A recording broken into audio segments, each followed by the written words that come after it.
identity management and authentication, particularly for services. And certainly on this beautiful St. Patrick's Day, from my ancestors, the Quins and Nolans in County Cork, Ireland, I welcome you, and I hope that you're all going to enjoy the rest of the day.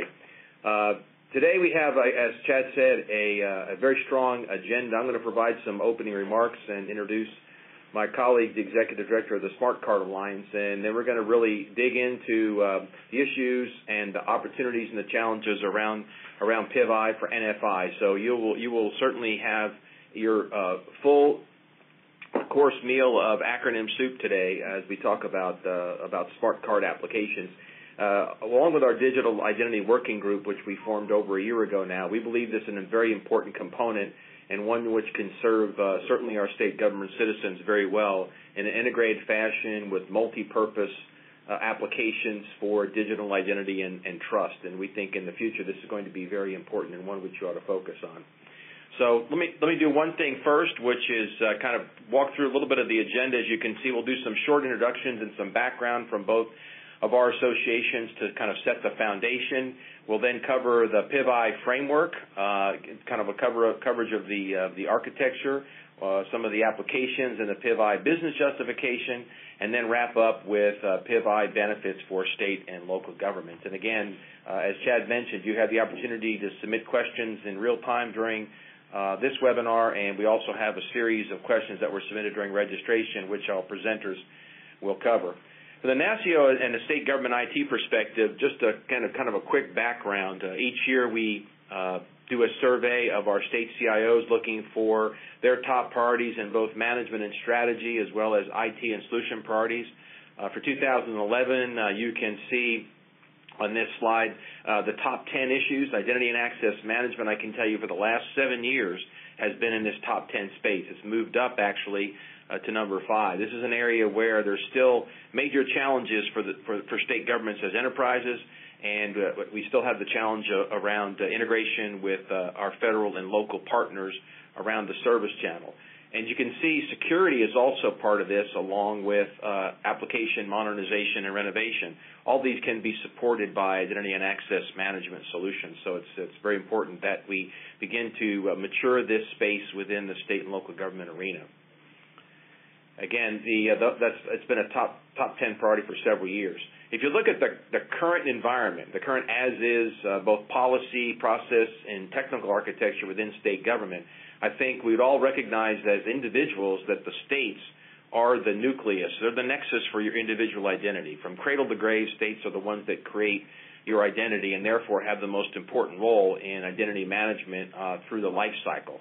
That requires it's the basis for providing services across a multitude of not only agencies but also jurisdictions. And certainly we know today that the states issue too many credentials, and those credentials are issued in the lines of business, what some people call the silos, and we like to call the cylinders of excellence around agency applications, and they're also highly influenced by availability of federal programmatic funding. So these are some of the areas over the last couple of years that we've identified as challenges to creating an enterprise solution for state government around identity management. The states have multiple roles as both an issuing party and a relying party as they issue credentials. And, of course, the states today issue what many consider to be the gold standard for identity, which is your driver's license. When, in fact, it really is simply a privilege or a license to operate a motor vehicle and not one which we highly rely on with a trusted framework for the issuing party. And again, I think as we'll see today, there are a number of technical, operational, policy issues, a host of legal issues around this, particularly when we're advancing a national framework for digital trust and federated identity and using that around a smart card and the standards. So our perspective over the last couple of years is how do we build a shared vision, a shared objective across all state organizations and jurisdictions, and that's certainly a challenge on its own. One is the reality as the states being the nucleus or the nexus of identity management, that the states need to really work on this and resolve it. We need to look to the federal government that particularly has a fairly decent track record in this area, and this is an area that we're going to speak to today around personal identified identification verification and interoperability space with PIV-I. So we recognize that requires a strong state and local partnership and collaboration along with both local governments and our industry partners. And our global view here is a national framework for trusted interoperability, particularly in this space. So that's one of the reasons that we're certainly collaborating with the Smart Card Alliance. We really appreciate their knowledge and expertise from the industry side in this area. What we'll talk about later is certainly the benefits. There's certainly a risk-reward equation with looking at smart card applications, and one which certainly we'd have to look at as a cost factor. But there's clear value proposition to having at least in some cases, it might be even a single card based on a recognized interoperable standard across all domains and across all lines of businesses. And so those are some of the really important things around the architecture and standards component. NASCIO has a standing policy principle about supporting open standards and supporting industry standards where appropriate. We believe this is certainly one which we want to examine and support. We have continuing challenges around defining the policies and the business processes, particularly for cross-jurisdictional identity management with digital credentials. Enrollment and issuance, who's responsible for that? We'd certainly argue that the state CIO would not necessarily be the one responsible for enrollment and issuance of a single-purpose digital identity card based on smart card technology. That may be some other line of business or agency in the state that has much more experience with this business process. There's funding and financing concerns that we have to address. Smart card technology is certainly at the higher end of the food chain and would require much more of an investment by the state. But again, we would argue in some cases that the funds are actually already in the pipeline, but they're dispersed, and there's somewhat of a prioritization issue we have to deal with, so we avoid issuing multiple cards when one card for multiple applications and business purposes could be utilized for the same area. And again, acquisition and sourcing, what's the challenge here is one of competitively sourcing this within the standards. And again, the federal government has done this in a number of areas, and we can certainly talk about that. So I guess finally in talking about what our basic policy and advocacy position is that we really do want to manage this as a federated type solution. We need to avoid proprietary solutions and single-purpose solutions. We need to look at PIV-I as an example in today's educational webinar around a standard that is based on a tremendous amount of work with the federal government and their industry partners, and the Smart Card Alliance is a good example of that. And we want to be competitively sourced and ensure interoperability across all those governments. So with that quick background around NASCIO and in our thoughts on that, let me introduce Randy. Randy Vanderhoof is again my counterpart, and he's the executive director for the Smart Card Alliance.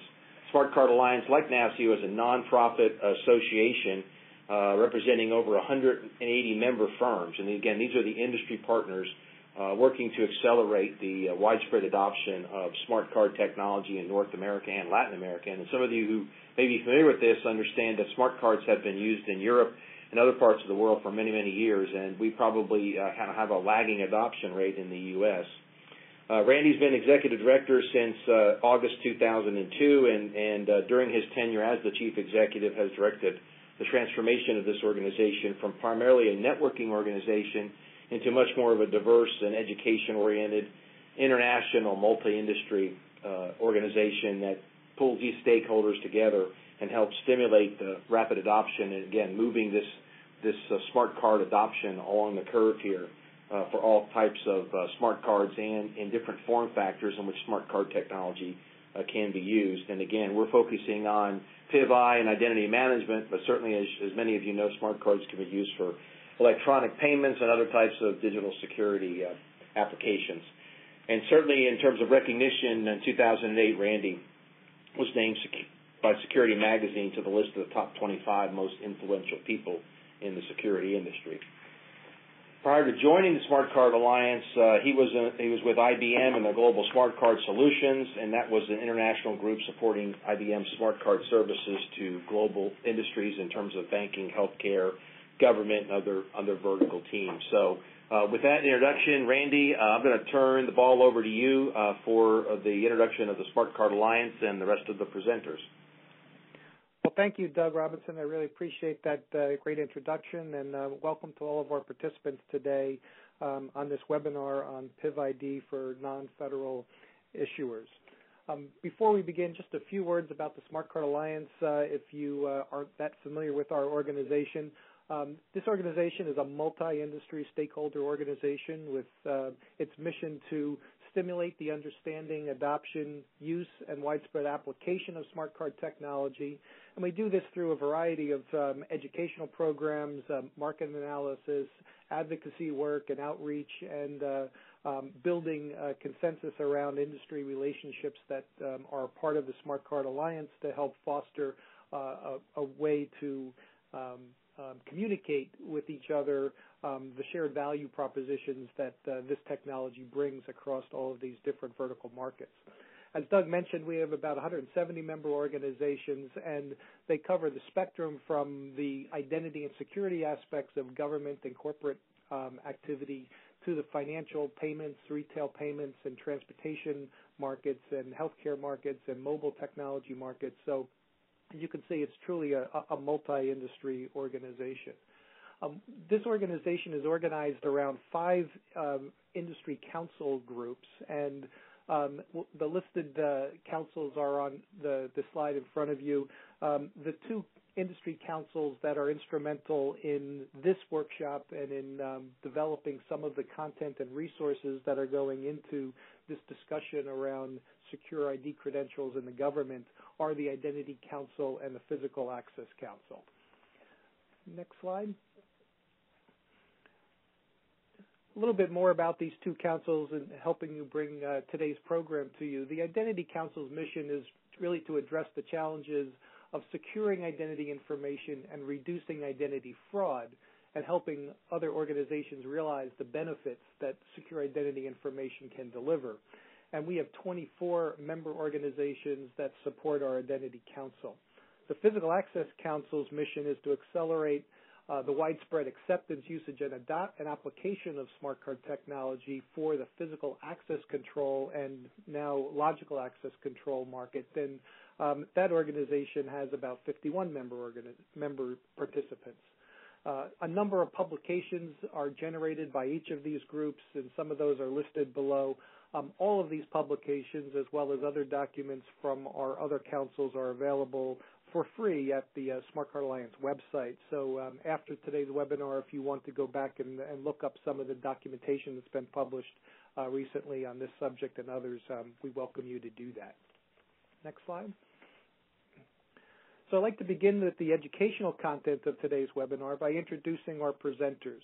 To begin, we will start with an overview of the PIV-I framework, and we have Salvatore D'Agostino, who's CEO of ID Machines, that's going to give the overview of the PIV-I framework. And following Sal is going to be Robert Donaldson, who's president of Organization Change Future Workplace. And Robert's going to discuss the business justification for PIV-I. And then our third presenter will be Lachelle Levon, Director of Strategic Alliances at Probaris, Inc., and Lachelle is going to be discussing the PIV-I benefits for state and local programs. So we'll be back at the end of these presentations to go through your questions, but let's turn this over to our first presenter today and introduce Sal D'Agostino. Sal?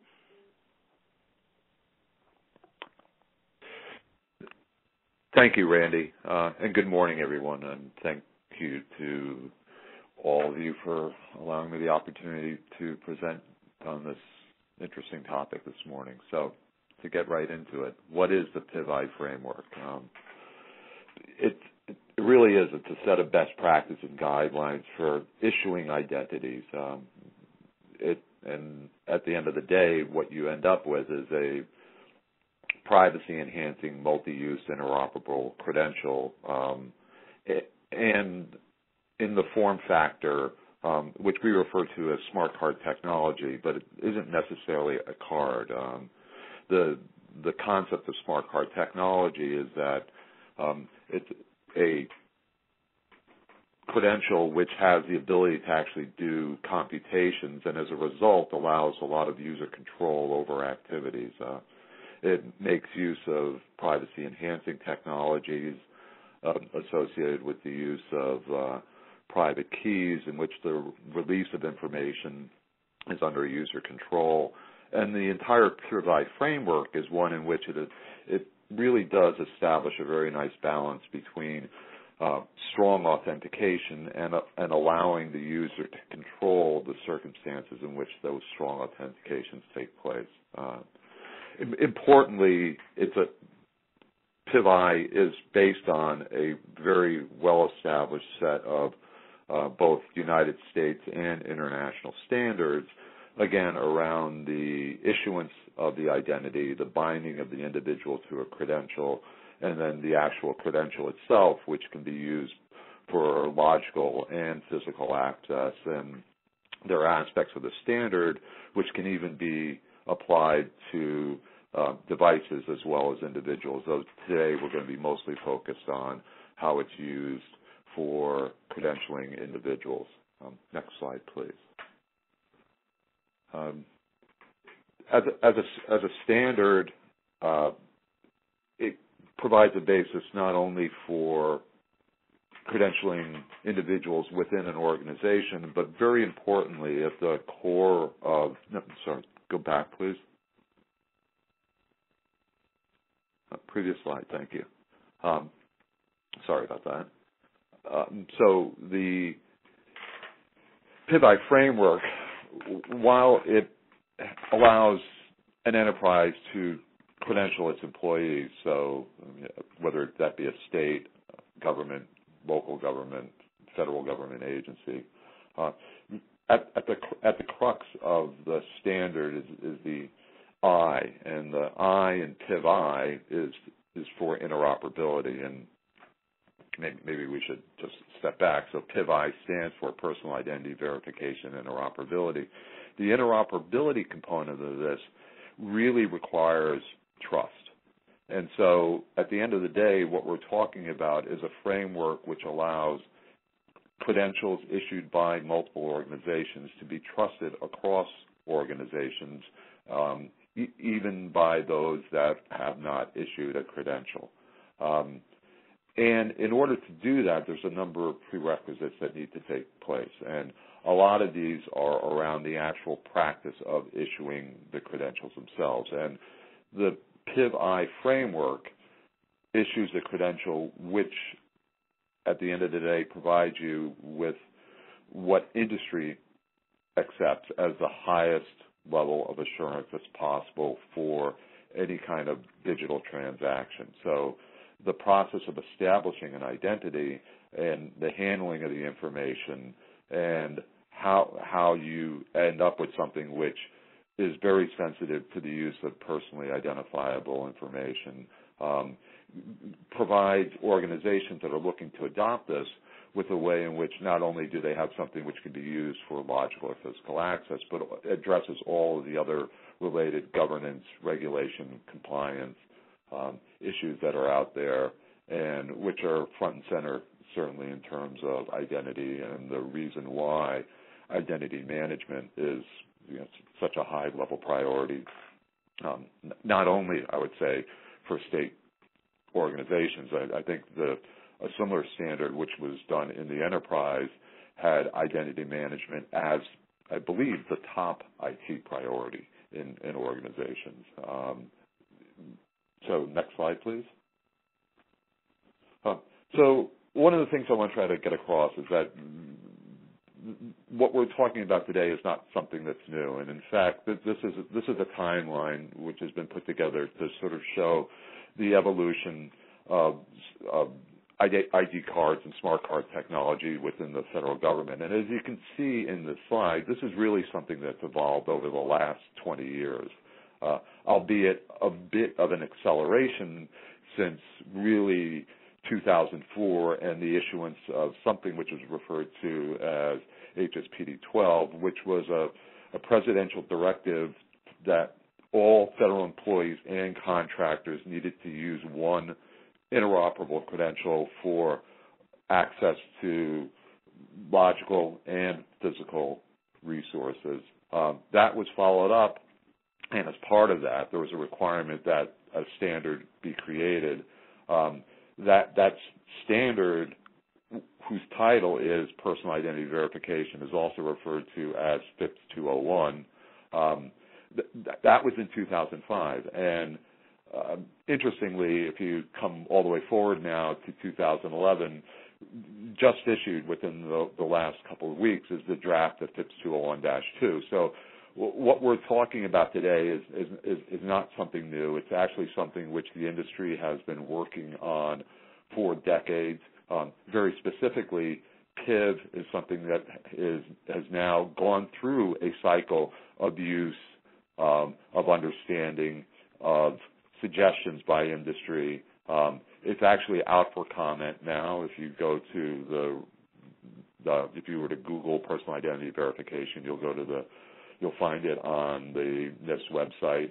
So people are free to comment on not only this presentation today, but the standard in general. And as you can see, there's a lot of other activities that show how this has been adopted by industry, aerospace. There's been the biopharma industry. There are aspects of this which are being leveraged by the education community. The first responder credential, which goes back to 2006 also. So many, not many, but at least 5 years of experience in that regard. A lot of underlying special publications, a lot of stuff out there, so that if organizations are looking to adopt this standard or this framework, there are very specific standards about how to issue the credential, what the card technology looks like, and really for all aspects of this process. So next slide, please. So how many of these are out there? So this is a chart that we put together to sort of show where the PIPS 201 smart card market is going. And as you can see, the initial large population is the Common Access Card. So the CAC is the Department of Defense Common Access Card. That represents probably about half of the cards that are out there today. And the Department of Defense really was the initial adopter.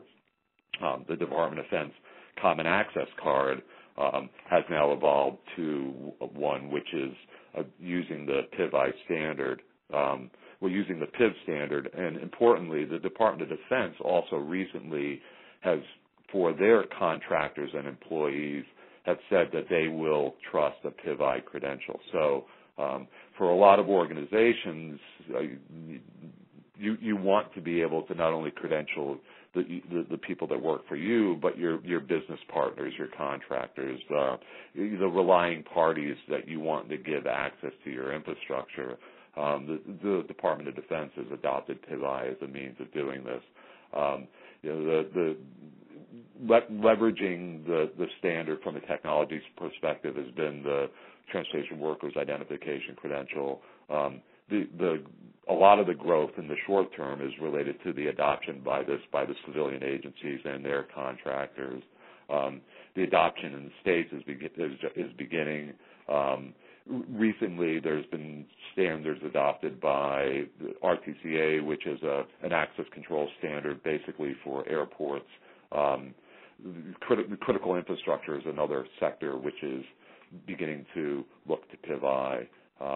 So this just shows you that today there are probably in excess of 6 million of these credentials out there, and this market is growing at a rate where it's expected to double effectively within the next 2 years.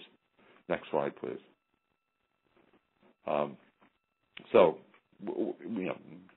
PIV-I is policy, procedures, and technology, and I think it's important that this is not just about smart cards, even though it's a Smart Card Alliance presentation. And PIPS 201, the Personal Identity Verification document, and its associated special publications, really does lay out policy and best practices for the issuance of these credentials. There's also a substantial body of policy out there also in support of this, including organizations like the Federal CIO Council and their Federal Identity Credentialing and Access Management Activity, which is the FICAM acronym. you were warned about the breadth of acronyms that you'd be confronted with today. In addition, there's also the Federal Bridge Certificate Authority. This provides people who are looking to issue a PIV-I credential with a very explicit description of the policies, procedures, and technologies around the issuance of digital certificates. Those digital certificates leverage international standards such as those that are out there by the Internet Engineering Task Force. So the actual standards for a digital certificate, the handling of their validation, the underlying cryptographic techniques, all are built on international and well-adopted standards that today really everybody, I would assume almost everybody on this call uses. When you log on to a website and you get the little green tick box, that's based on a digital certificate that's associated with that website. So the secure socket layer SSL certificates are really the way that trust is built into the web. And in this case, what we're talking about is leveraging those same standards for trust related to identities. And other policy coming out is, in other places, the National Strategy for Trusted Identities in Cyberspace, another example of the policy that's being built in support in combination with the standard. So next slide, please. The procedures are called out. They're explicit. The workflow to issue this is really important. In order to issue a secure credential, you can't have the same person who applies for the credential approve the credential and then issue the credential. So the concept of separation of roles and there being a multi-step process is crucial to what's going on here.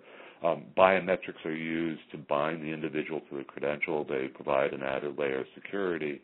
And at the end of the day, what you end up is something which, from a CIO or an IT perspective, provides you really with best practice around the administration, authentication, authorization, and audit of identities and their use in enterprise applications. Next slide, please. So the technology itself, again, is built on international standards. You can see some of the standards here. It is what we refer to as a dual technology smart card. It has a contact and contactless interface. Digital certificates are at the core of this. There are 4 of them that are typically used, one for authentication, one for the use of digital signatures, and the use cases are going to be gone into by some of my colleagues very shortly.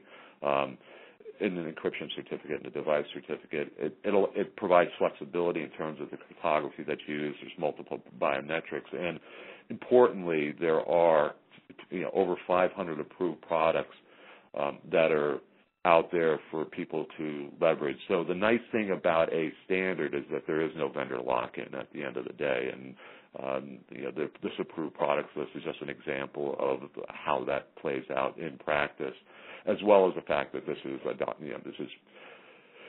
technology is found in Windows, Mac, Adobe, just on and on and on. I mean, almost all of your enterprise applications can leverage digital certificates today. So next slide. And some of the guidance here is around how you create an identity, the concept of an identity vault, the very strong guidance about when you are creating personally identifiable information. That's something that you should be extremely careful with. Create it to the extent that you need it, put it somewhere safe, encrypt that information, and only touch it when you need to. And also in terms of the use of the identifiers that are associated with individuals, and there is a difference between identity and identifiers. There are ways that you can also use pseudonyms. So a technique is referred to the hashing identifier. So it'd be the equivalent. Don't use your social security number. You use a cipher or a code which represents that social security number but doesn't give it away and requires somebody to know some kind of secret in order to be able to know what the actual identifier or identifying number is. Next slide, please. And again, I think there's an important difference that just for this audience to understand the difference between identity and applications. And typically, folks have thought about identity. Often when the word identity management has been used, it really has been about provisioning the authentication techniques for using an application. So how do I take someone from Active Directory and enable them to do network logon or to use a particular application or access to certain files? Really what we're talking about here is an identity infrastructure, which enables applications based on this strong, trusted, multi-use, interoperable identity at the end of the day. And in the ICANN framework, it's about identity and credentialing to enable applications. And PIV-I is about the beginning of that process. And then really, unless you get the identity and credentialing component of this correct, your ability to do identity management and your ability to manage applications really is going to be challenged at the end of the day. And so some of the very strong benefits that are associated with PIV-I is the fact that if you do identity right, identity management becomes a much easier proposition in the enterprise. Next slide. So thank you. I'll introduce our next speaker. This is my contact information if anyone wants to follow up. So Bob Donaldson's going to talk about some of the business justifications. Bob is someone who knows about what we're talking about firsthand. He's a former chair of the government's Interagency Advisory Board. When Bob was at the Department of Interior, he was one of the first people to really implement the use of digital certificates and the use of smart card technology.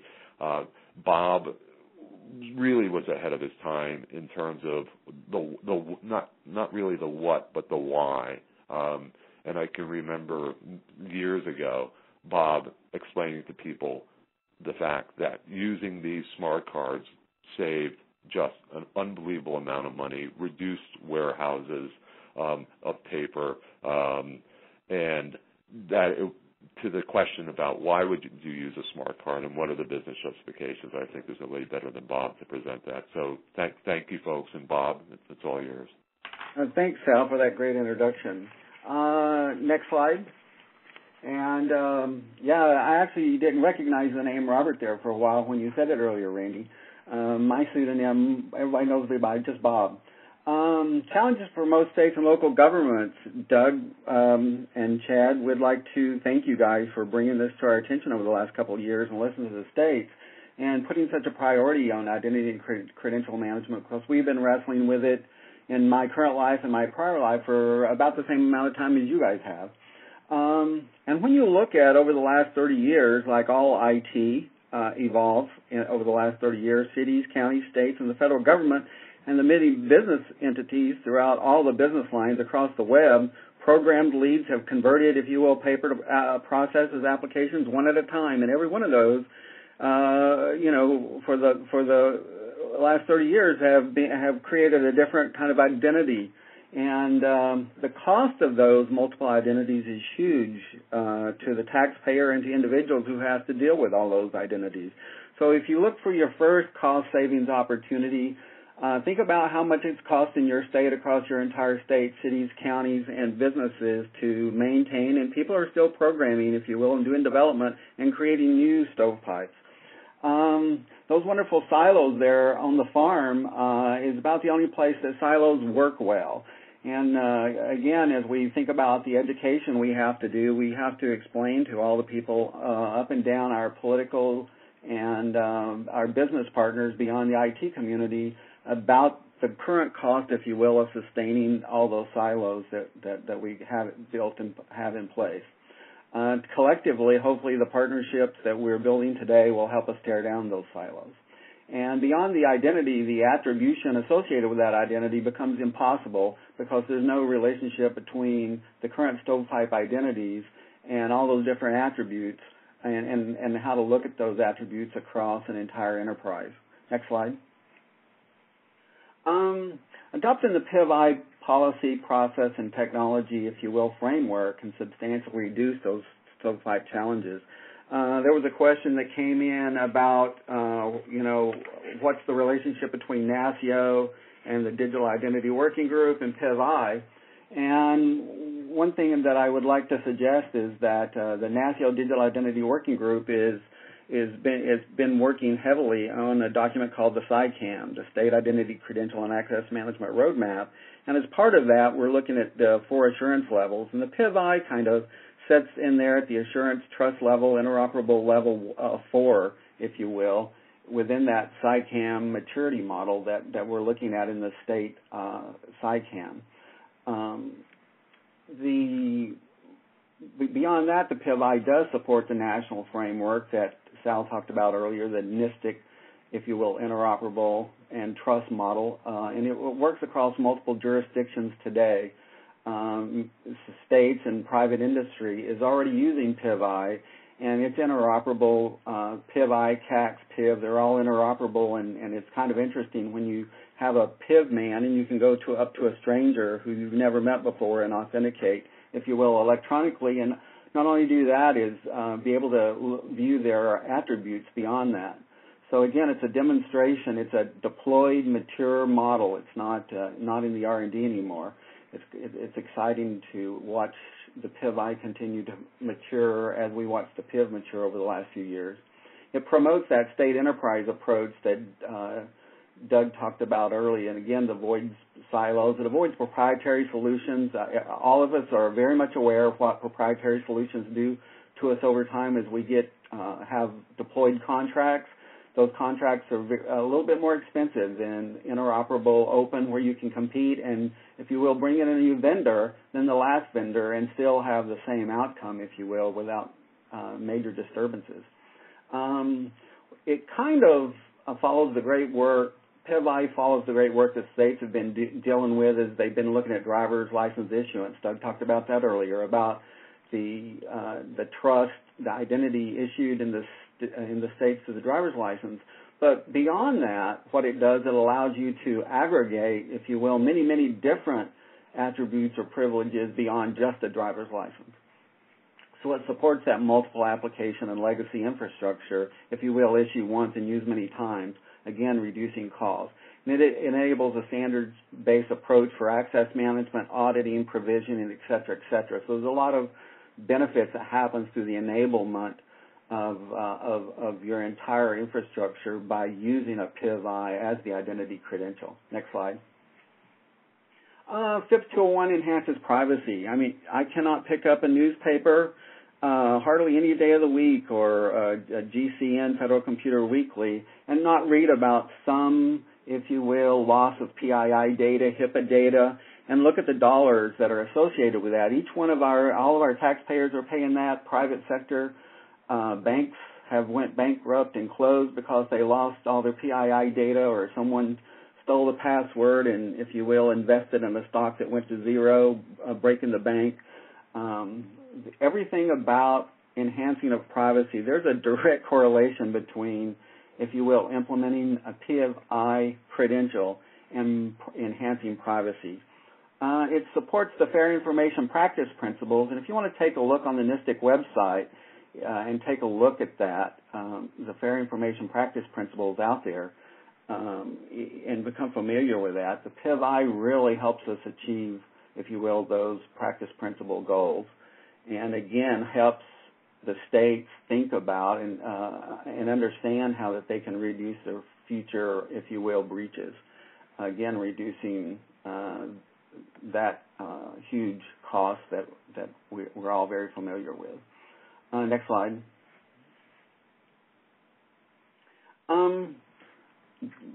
Just as we see in the newspaper and read every day, there's con artists out there, setting up new nonprofits today, trying to figure out how to get money out of people to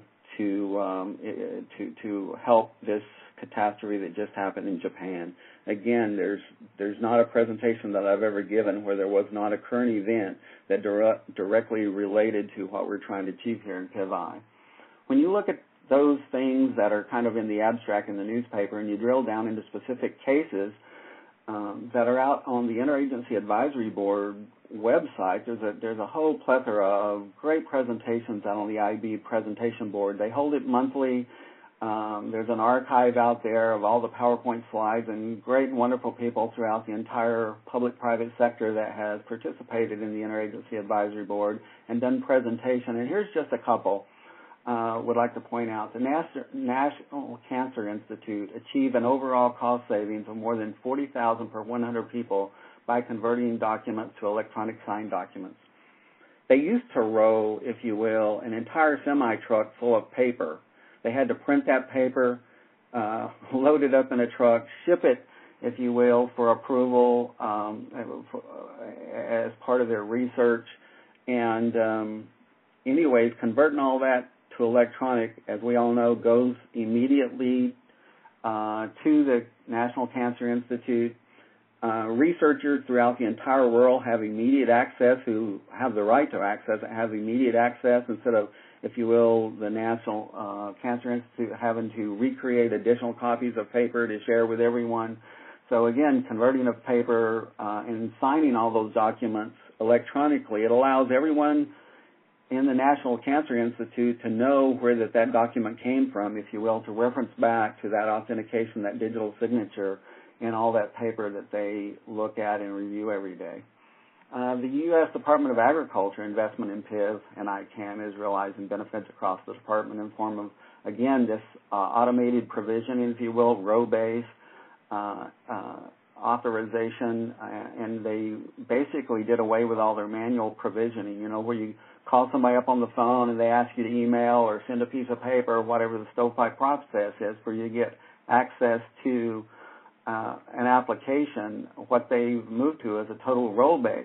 Now that you've got a strong identity credential and there's roles and attributes associated with that identity credential that's kind of stored in the access management, if you will, attribute store, you can actually use that to do role-based provisioning and reduce all that manual processing.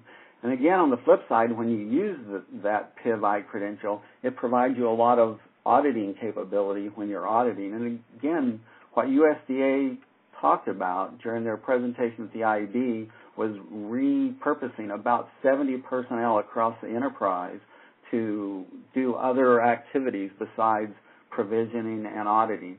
So again, that's one of those benefits sides to what you can achieve when you're implementing PIV in an ICAM world.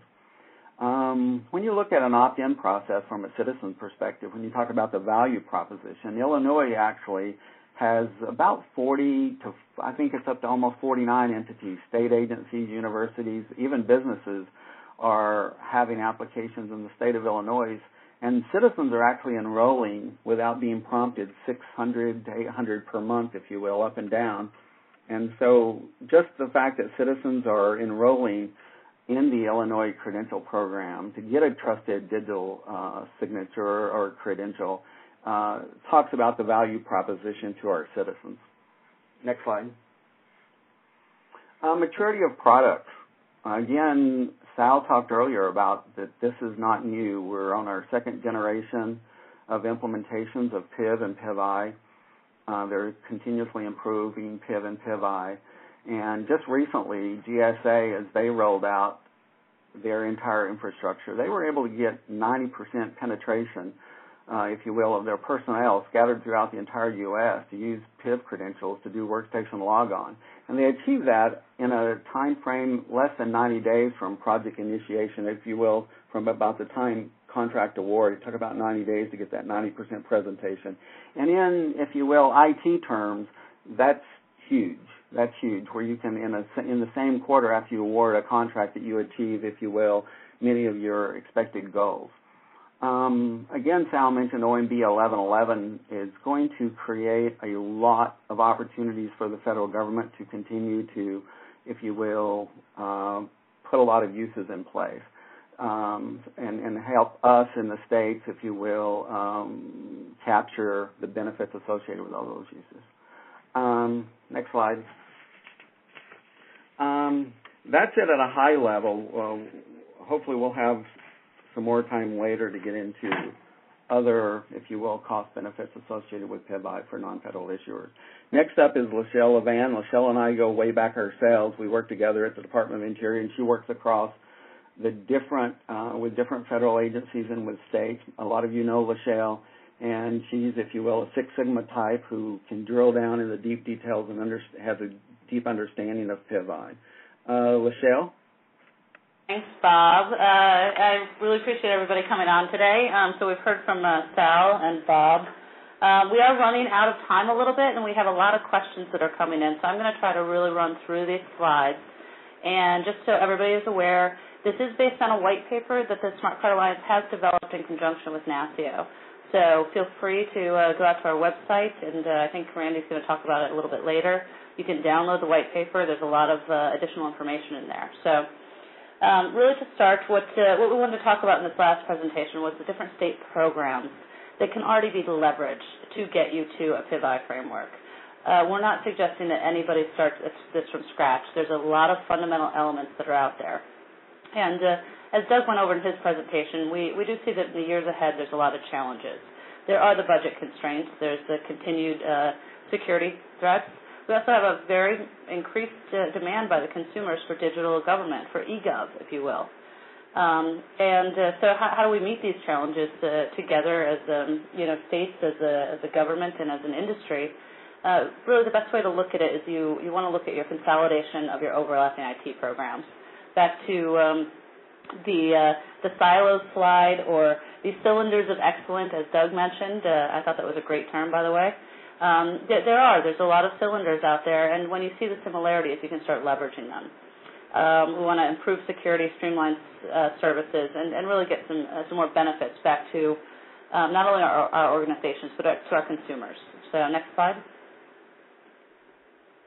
The state initiatives, and again, Doug went over some of these. We see that there's a lot of trends out here in enterprise identity and access management. We also have the Healthcare Information Exchange. That is a huge issue or initiative that's going on at the states.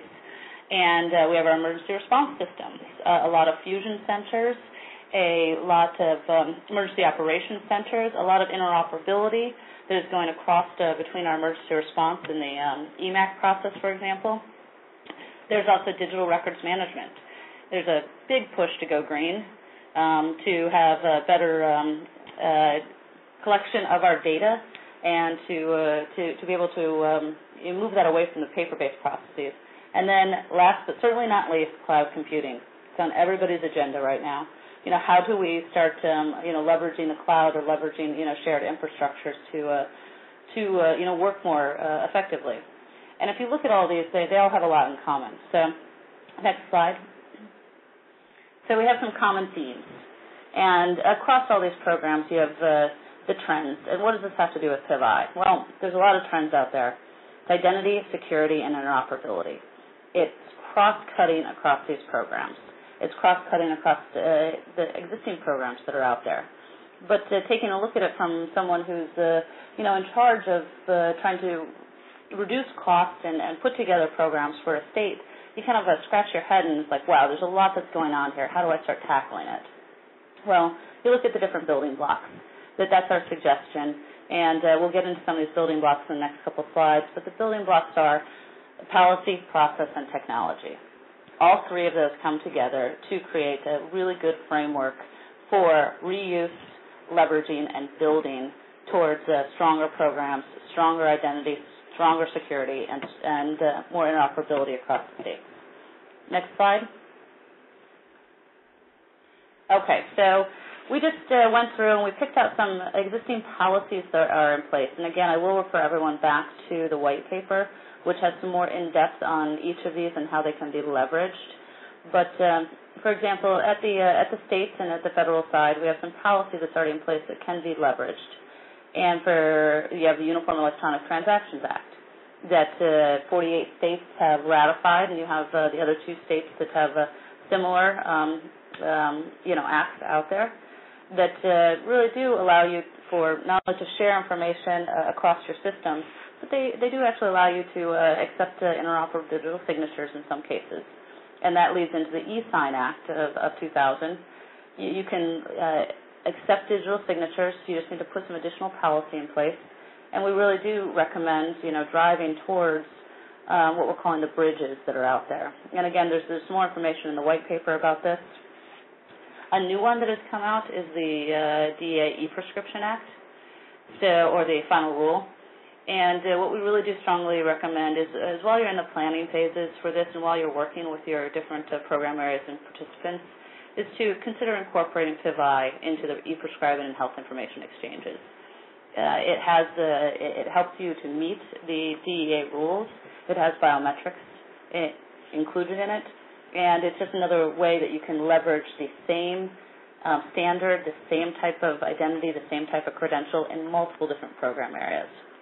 And then we all know our HIPAA and our SOX and all of those, and when you're looking at those programs across the states, when you see the trends of identity security and interoperability, be thinking of how this can be done across the program areas. So that's your foundation, is looking at your policy. Next, you want to look at the processes that are in place. And again, this is just a selection that we came up with, but we have WITI out there. And one of our suggestions is to allow you to opt in for biometrics. It's a simple process, and we do recommend it's an opt-in. We're not saying mandate, so it's give the opportunity for individuals and for your consumers to opt into these, to reach a higher level of identity, to reach a higher level of interoperability. And then we have our first responder credentials. If we look in our, getting a lot of Q&A from the audience on how this works with first responder credentials or FRAC, how this can be leveraged, and those types of questions, and we will go over some of them. But there are a lot of programs out there. There are a lot of states and jurisdictions that have been working collectively on what's called FRAC, the first responder credentials. Most of them are PIV-I, so they are interoperable. And one of the things that you see the trends out there is, okay, so we're working with these in the emergency management community. Those same individuals should be able to use those same credentials in other program areas. And, for example, there's some areas where logging into the laptops for the police, they need to get into the criminal justice systems. And, being able to use these over and over and over, so they're just not another, silo, so they actually are being used as a benefit. So the suggestion is to leverage and accept these for other program areas. They're already in the hands of individuals. And then there's a ton of programs that are about digital identities, and there are too many to go in on one slide. So our recommendation is to allow to opt in for additional in-person identity proofing, which again, the recommendation here is opt-in. It's making it optional and making it allowed, and in that process to allow our consumers and allow our constituents to increase and get these PIV-I credentials. Next slide. And we've gone over the technology extensively. What we want to talk about here is not the technology that's in the PIPI framework, but rather what is the technology that you're already using and how can you actually leverage PIV-I for that. So we picked out 3 of these from our white paper. One of them is take a look at what you're already doing for strong authentication. I bet most states and most organizations have a policy in place to have to use 2-factor authentication in some cases.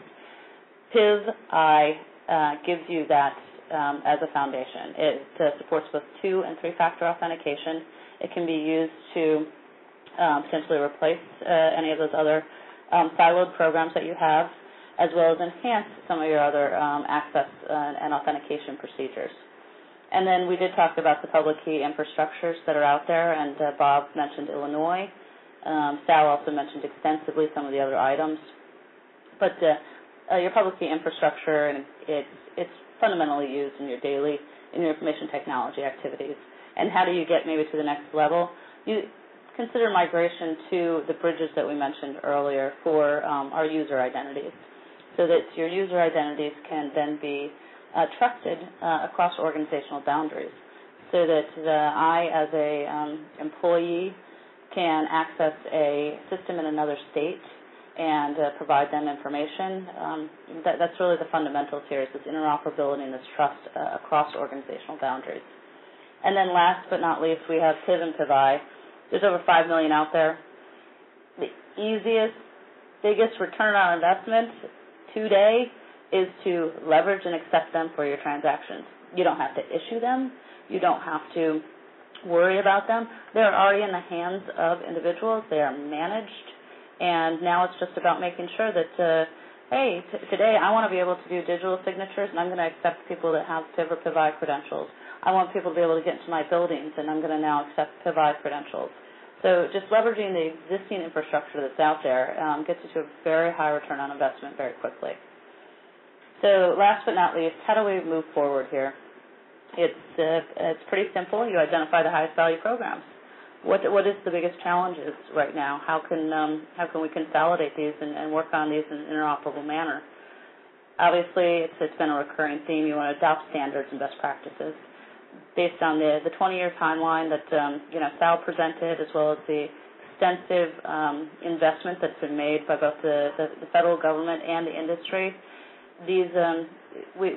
We're all working towards standards and best practices, and it's in there. It's available. There's, again, we'll hear it again, 500 products that are approved. And then finally, we want to incorporate in our planning process. And there's been a couple questions that have come through around funding. So some of the funding examples that are being used right now, there are some of the Homeland Security grant programs, particularly in our emergency management and for our FRAC credentials. There's the State Homeland Security grant program, the SHISP. There's the UASI grants. There are some of the areas that are doing the high-tech grants. So there are funding options available, and some of the jurisdictions are using these funding options. But if you incorporate them into your planning process, if you incorporate them into what you're doing, for example, building new emergency operations centers or fusion centers, then you'll see a higher return on investment in the long run.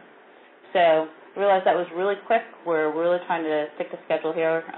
We see that we're going to be running over, so I'm going to pass it back quickly to Randy. And Randy?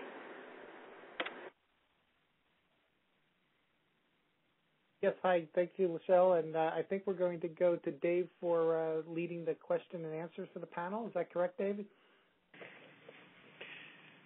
Yeah, this is Randy. This is Doug back at NASCIO. Let me take on. We have a number of questions, and I'm going to take the liberty here as our host to go a few minutes over today, because I know we had a large number of questions, and we've got a lot of good information presented this afternoon.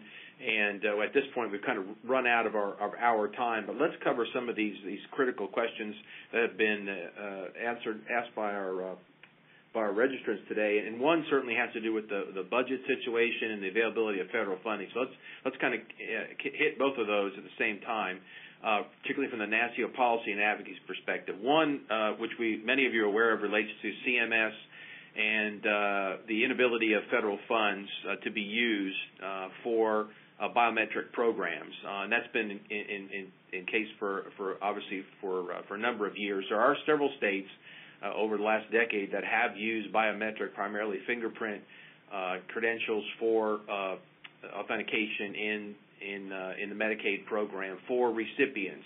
Again, this was funded by the states. Some have abandoned those, but I know others like Texas and California and Connecticut still have those programs, and other states are looking at that. So we still have a number of states that are using that. Clearly could be combined and most likely would be optimized to be combined with smart card technology in the future. But again, but the lack of federal funding to support that has been a challenge. So that's something certainly NASCIO can advocate on. We have a good relationship with CMS, and we'll be talking to them on a regular basis around MIDA and other technologies with respect to Medicaid support. And so we will move in that direction and add this to our list. The second question came up, and not surprising, around with the current budget situation and the fiscal stress of the states. How can we expect them to allocate resources for increased security around authentication and smart card technology? And I would say at this point, clearly, we don't expect them to implement, given the current budget conditions, without a very strong business case justification. You were presented some information about looking at those high value and high target opportunities.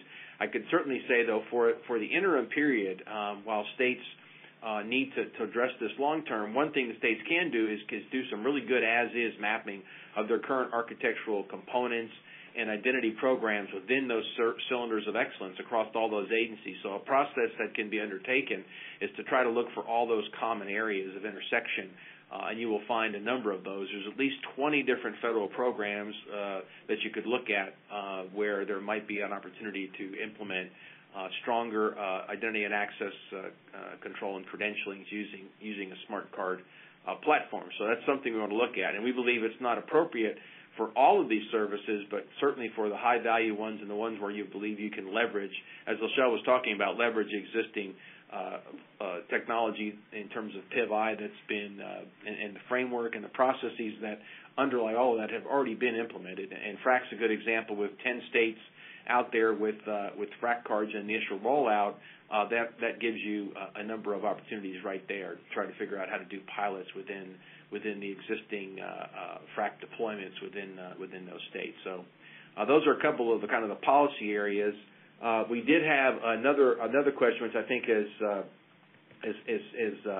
fairly typical, is the fact that smart cards still carry the perception around kind of the big brother mentality, and we would argue certainly that the PIV-I is actually privacy enhancing because of the process and the business behind the actual issuance and the protection and the fact that the individual credentials can be firewalled off. And so I think that's an important consideration in using that PIV-I framework. And I'm going to kind of kick this one to Randy and other presenters, too, to respond, because this is something we hear on a regular basis.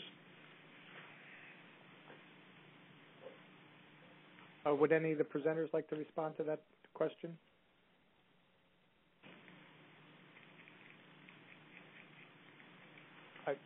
I'll just jump in and say that I thought that's a great point about the privacy enhancing capability of this technology, because the fact that the information that's written to the card is following the policies that are established by PIV-I build security into not only the issuance process, the use of the card itself, but also at the acceptance level as well.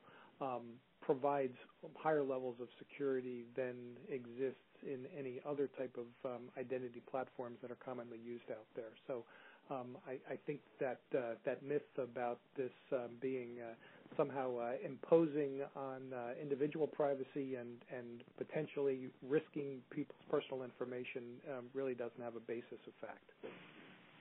Thanks, Randy. I think that if you look at a couple of recent reports and white paper studies by individual states, they address this perception, and we'll have Chad put together, in addition to the white paper that the Smart Card Alliance has prepared, I think, which is a very valuable support document of some of the other states and what they're working on in terms of investigating the Smart Card initiative for a number of their state and federal programs. We have another question, I think, again, which is something that we hear a lot, and that's the challenges around the fact that PIV-I does ultimately depend on the trust of breeder documents issued by the states, particularly birth certificates and those subsequently issued birth certificates being used to issue driver's license. Clearly, in terms of the PIV-I process, you're going to require multiple documents to be vetted, and we do have challenges around that. That's something that during the early stages of real ID discussions clearly have come up, and that is strengthening the actual process around issuance, particularly driver's license, but more importantly for the states around birth certificates. So I know that the associations are looking at that as well.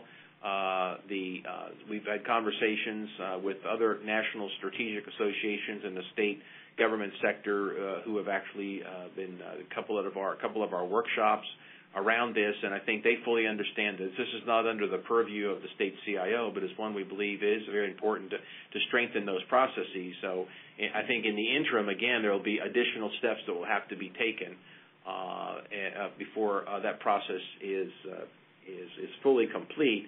But I think that is going to be a challenge, is making sure that there is a full vetting. There's some I think concerns out there around background checks, and that's not the case around PIV-I. So I think we need to really look at the processes by the other business partners in this cycle, because again, for the state, this is a full life cycle opportunity. So it's something that everyone needs to be aware of, and it's certainly something we are aware of and needs to be addressed. Part of the SICAM architecture clearly is going to cover some of these concerns around the proofing process for those breeder documents. But again, something out of the scope of the CIO specifically to deal with. They have to be a partner in that solution. Well, we've really kind of exhausted our time at this point, and we've run a little bit over, but on behalf of NASCIO, I certainly want to thank you for your attendance. We had a very large audience today. There's still a lot of work to be done in this area, and we believe that this is an important partnership between the public and the private sector, and between the associations that are responsible for leadership in this sector. And we certainly believe that is to be the case with the Smart Card Alliance, who represents the real strategic partnership opportunity that we have and others to advance and mature this technology within particularly the state government space. So with those closing remarks, I'll turn it over to Randy for any thoughts he has, and then we will ask you to enjoy the rest of your St. Patrick's Day. Randy? Thank you, Doug, and Chad Grant. Thank you also for helping us organize this event today. To all of the NASCIO participants who participated today, I want to thank you for giving us your attention and your time today. And to our presenters who did a great job in delivering this rather complex story about these secure ID credentialing for the state and non-federal identity and security access market, Sal Agostino, Bob Donaldson, and Lachelle Levon. All of you did an excellent job, and we thank you again for your participation, and I'll turn it back over to Chad. Great. Thank you, everyone. Your attendance was very welcome. We had a great turnout. A lot of this information will be archived later on probably both the NASCIO website and also the Smart Card Alliance's website. Like discussed earlier, the white paper is available. If your question was not addressed, please feel free to contact me, and we'll try to follow up with you on any of those relevant issues. I just want to thank everybody for attending today, and we hope to work with you in the future. Thank you.